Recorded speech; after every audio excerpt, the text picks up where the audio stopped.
Isn't it great to sing to the Lord, to start our week out like that together? Well, I got to tell you, this has happened to me a couple times in my ministry where I prepared a message and God said, that's not what you're going to be preaching this weekend. And so this weekend is one of those weekends where I was going to start a series. But in light of all that's going on in the world, I felt it'd be appropriate for us to take a bit of a different direction today. And so we're going to talk about greater than. That's going to be the message today, greater than. Now, you know the chaos that's going on in our world. You've watched the news. You've gotten the phone calls and the messages. And there are many people that have been rocked by this coronavirus. In fact, there are people who are off work, some people working from home. Many churches are closed if you're 250 or bigger, in some areas 100 or bigger. Those churches have been asked not to meet, to do things online, and so they're being creative about the way that they do things. Sports have been canceled, and people's world has been rocked from professional sports all the way down to youth, and people are thinking, how are we going to survive? Today is known as Selection Sunday, and teams and people sit around the TV and they're waiting to see if their sports team, the NCAA basketball tournament, if their college gets selected, Selection Sunday, and it's the first time we won't have an NCAA tournament since 1939. Do you think people's world, their foundation, has been rocked? But not to mention stores. If you went grocery shopping this week and you saw the toilet paper aisle, right? I am going to sell this before the end of service to the highest bidder. It was interesting to go in the stores. Amy and I, when we went in, there were entire aisles that were empty. And right here, bathroom tissue is sold out. And when we went in yesterday, we were able to find one skid. And there was a note above that skid that said, 1 per customer per day.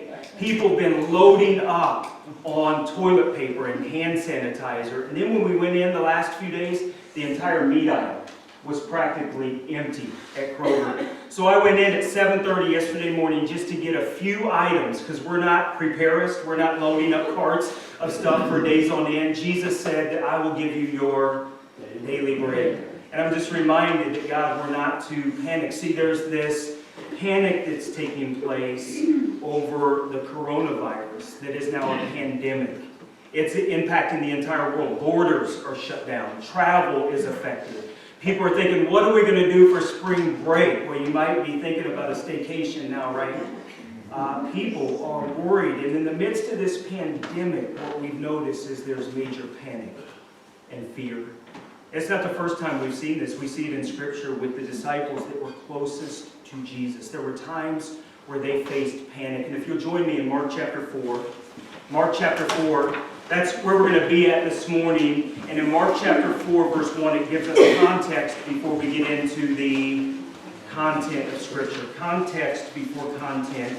And if you'll notice in Mark chapter 4, verse 1, we're going to begin there. And again, Jesus began to teach by the lake.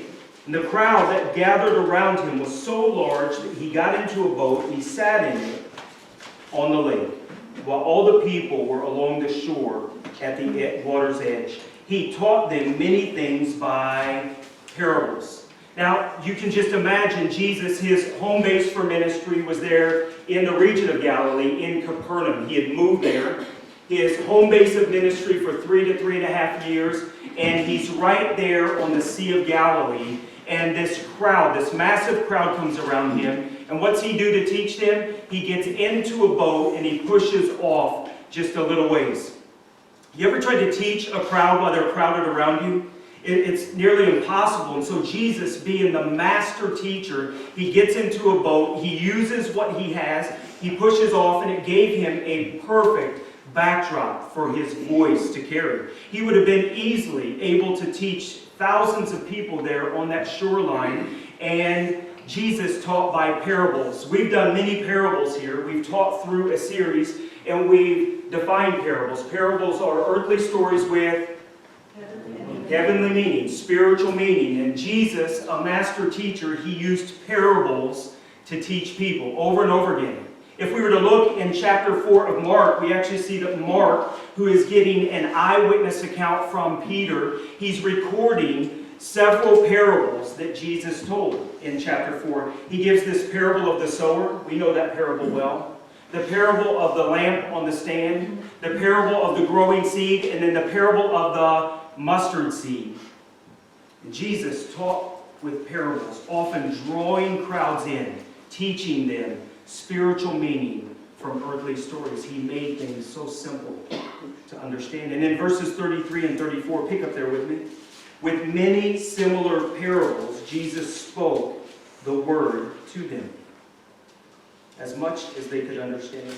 He did not say anything to them without using a parable, but when he was alone with his own disciples, he explained everything. You see, when he was alone with those who were closest to him, those who had surrendered their life, followed him, counted the cost, Jesus went deeper with them.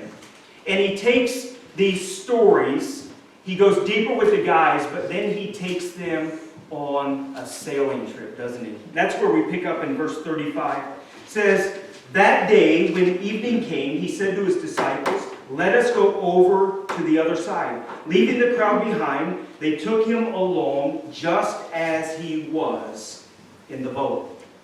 So Jesus, he goes from telling these stories, and then he says, let's push off. Let's go across the Sea of Galilee, and we know where they land. In chapter 5, verse 1, it tells us that they land in the land of the Gerasenes, or in the region of the Gerasenes. And they're on the other side of the Sea of Galilee. But before they get there, there's this incredible event that takes place. And Jesus uses this event to teach the disciples a very valuable lesson. So leaving the crowd behind, they took him along just as he was in the boat. There were also other boats with him. Now, 3 Gospels record this event. Matthew, Mark, and Luke, the Synoptic Gospels. And Mark gives us a bit more information, but we learn a little bit more as we read the other Gospel accounts. Again, they're never in conflict. They just give us more of the story. And so in Mark, he gives us a bit more information. There were other boats with him, and a furious squall came up. If we were to look at Matthew's account, it says a sudden furious squall came up. In other words, what we want to notice here then is that there is something unexpected that happens. There's an unexpected event. Tell them you're in church, Mom. You're learning a valuable lesson. There's this sudden, unexpected event that takes place. And it catches the disciples by surprise. It says a furious squall. That squall, if you study it in the Greek, a squall is like a tornado or a whirlwind. It's a massive amount of wind, and if you look at the geographical landscape of the Sea of Galilee, it's going to come up for you, it is surrounded by mountains and hills. And that cool air would come down off those mountains into the valley, and the Sea of Galilee is 680 feet below sea level. And as that wind would come down, it would hit that warm, hot, humid air on top of the Sea of Galilee, and it would cause these swirls that were so violent it would cause waves. Some have been measured up to 20 feet today. Waves that just come on suddenly. And it's very common, even to this day, that furious storms just pop up suddenly on the Sea of Galilee. So this furious squall came up, and the waves broke over the boat so that it was nearly swamped.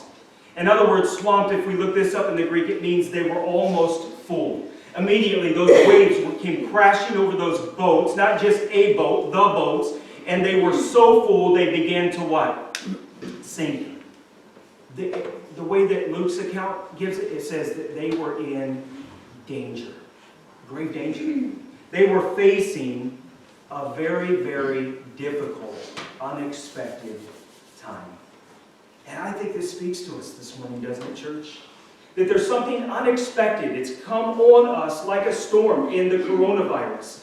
and it's traveling the world over. Many people are getting the coronavirus, and for those who aren't, guess what? We are reacting many times in incredible fear. And I think that there's some wisdom that has to play out in this unexpected event, this tragedy that's sweeping across the world. There's some wisdom that has to play out in the lives of believers, and that we have to respond in a way that brings God honor and glory. And the disciples hadn't learned that lesson yet, had they? And we can be pretty rough on the disciples, but we look like them many times. Because look, this unexpected event comes sweeping over them, and their lives are in danger, and look at how they respond. It says Jesus was in the stern, verse 38, sleeping on a cushion, and the disciples woke him and said to him, "Teacher, don't you care if we drown?"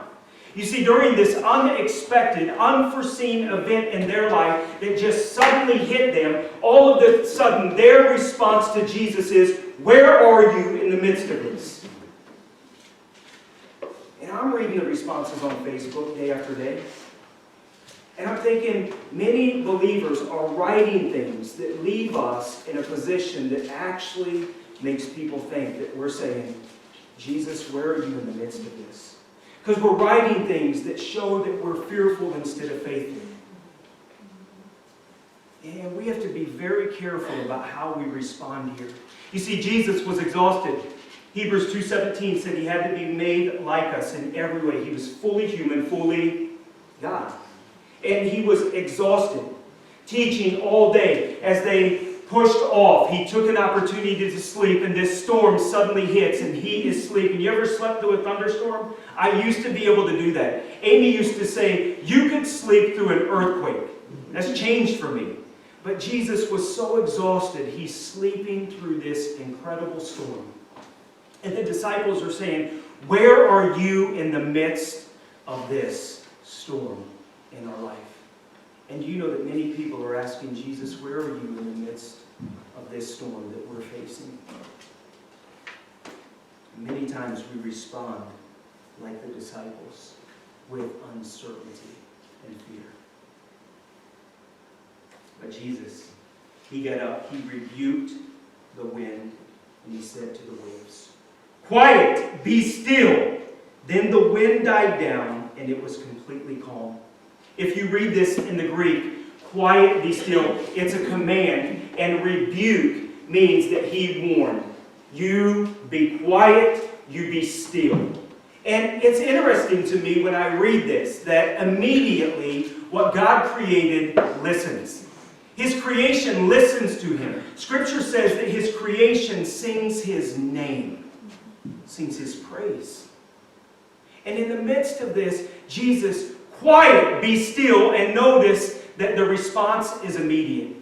And when I was reading this week, it captured my attention. When Jesus rebukes us, do we listen as quickly as his creation listens? Nature. Do we, his creation, listen to him? Quiet, be still. And then it says this in verse 40. He said to the disciples, "Why are you so afraid?" If we read this in the Greek, it actually is the word rebuke.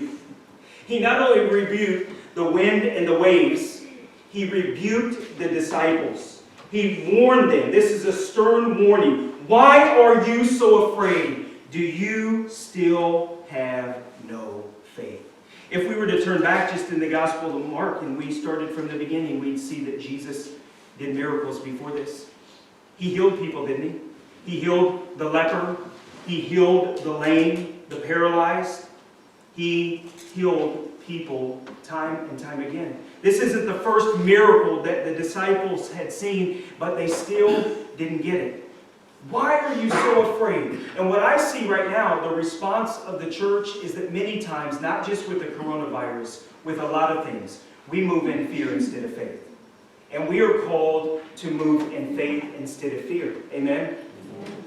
And so why are we so afraid when something like this happens? I think we have to be responsible. We have to listen to wisdom. But we cannot move in fear. We have to move in faith. And I believe that Jesus would ask us the same question today, believers. What are you so afraid of? Not just with the coronavirus, with all that's going on in the world. When struggle comes, when something blindsides us, when something isn't going our way, do we still trust God? Do you still have no faith? That word faith means confidence in Jesus Christ because God keeps His what? Promises. God always keeps His promises. I will never leave you or forsake you. In the Great Commission, He promises us at the end of that Great Commission, I will be with you always to the very end of the age. And if God is for us, who can be against us, church? What are we so afraid of? Psalm 11, verse 3. When the foundations are being destroyed, what can the righteous do? I love that psalm. I love that verse. You see, the foundations of people are being shaken right now. They're being torn down. Because many times we have a foundation that is weak because it isn't the foundation that God designed for us. You see, if Jesus isn't the foundation, our foundations will be broken down. But when the foundations of people around us are being broken down, what should the righteous do? Well, I want to give you 5 things that we should do. It's cut and dry this morning. It's pretty simple. Number 1, we should be prayerful. In James chapter 5:16, it says, the prayers of the righteous person is both powerful and what? Effective. Prayer. It's our immediate connection to God. My preaching professor, Mike Shannon, he posted something this week about prayer. And he said, you know what we don't need? We don't need passive prayer in our culture right now. We need passionate prayer from believers who are hitting their knees and praying that God would make the difference. And He's the only one that can. That's right. Are we praying like we believe that, church? The prayers of the righteous person are both powerful and effective. What an incredible challenge for us this morning to be more prayerful. I missed an opportunity this week, I have to tell you. I missed an opportunity with a waitress at a restaurant where we went with some friends, and I remember her coming to the table and we met at 2 o'clock, and so we thought, you know what, this is just, it's common because it's after lunch, 2 o'clock, all right, they're not that busy. It's a good restaurant. But we sat there and we had such a great time with friends, and we had a great lunch, and she just said, thank you for coming in. No, seriously, thank you for coming in, because it's been like this all day. And we said, what? You know, you didn't have a busy lunch? No, normally we're busy even now. But she said this. She said, we are all concerned. I remember her saying that to us. And you know what I didn't ask? What is your name? What's your family situation? She did tell us she had a second job she had to go to right after to go serve at a fish fry. And I thought, well, what's her life like right now? What's the life of people that we're around every day? And we have no idea how this has shaken their life. And are we taking time to say, what's your name and what's your situation? Can I pray for you? And I had so much regret leaving there because I didn't ask. Can't get that young lady up on mine. So I've been praying for her ever since. I've been thinking, God, whatever it is that's going on in her life, whatever it is that she's doing to try to make ends meet, would you just provide for her in a very difficult time? I wish I would have stopped and prayed with her. Let's not miss those opportunities to answer Mom's phone. I pray she finds the power button. I'm just kidding, Mom. We can have fun. We can have fun. Text them and tell them you're busy until noon.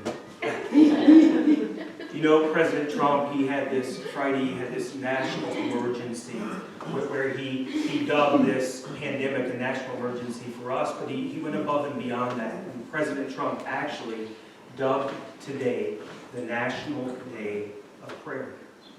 Now, you know that the National Day of Prayer is generally, what, June?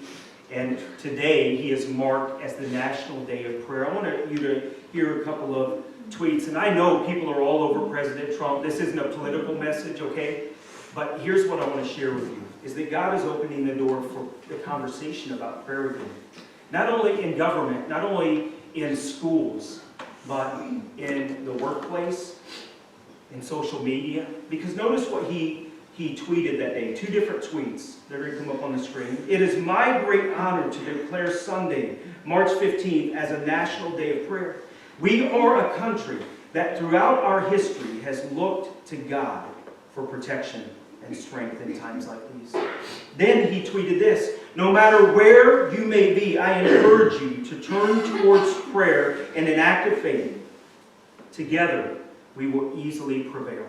Why will we easily prevail? If we turn to the God who answers prayer. That's right. That's when we will prevail. I love the fact that we've been called to prayer. And it shouldn't just be today, church. We ought to be praying passionately, not passively. That God's presence, His power, His protection, His provision would be poured out through this coronavirus by His people showing up prayerfully. And number 2, we ought to be thoughtful. Be thoughtful. You know, when I was in the stores, I couldn't help but think, what about my neighbor? And so when Amy and I went, this is literally what this isn't the only thing we bought, but this is the only one we bought. You see, we want to think about our neighbor. We want to be thoughtful. That we're not the only ones who are going through this. We're not the only ones who are facing a shortage. And when we're facing a shortage, instead of loading our cart up, you know what we ought to do? Leave some for someone else. And so Amy and I, when we were talking in the store, we said, you know what? We're going to get what we need. And we're going to leave some for other people because we want to be thoughtful at this time. I would say this, be thoughtful about what you're posting online. Because not everyone comes from a faith-based foundation. And we can close the door on the opportunity to be a witness to people. So be thoughtful when you're posting things about how people are responding. I post things about our family. I post pictures of friends, of good events. I try to be encouraging. But one thing I never do anymore is I don't want to post things that make people feel guilty about the way they're responding. I want to leave the door open to evangelize, to share the gospel truth to people who are responding out of fear instead of faith. Be thoughtful about what you're posting online and how you're responding to people in conversation. I love what Paul writes in Philippians chapter 2, verses 3 and 4.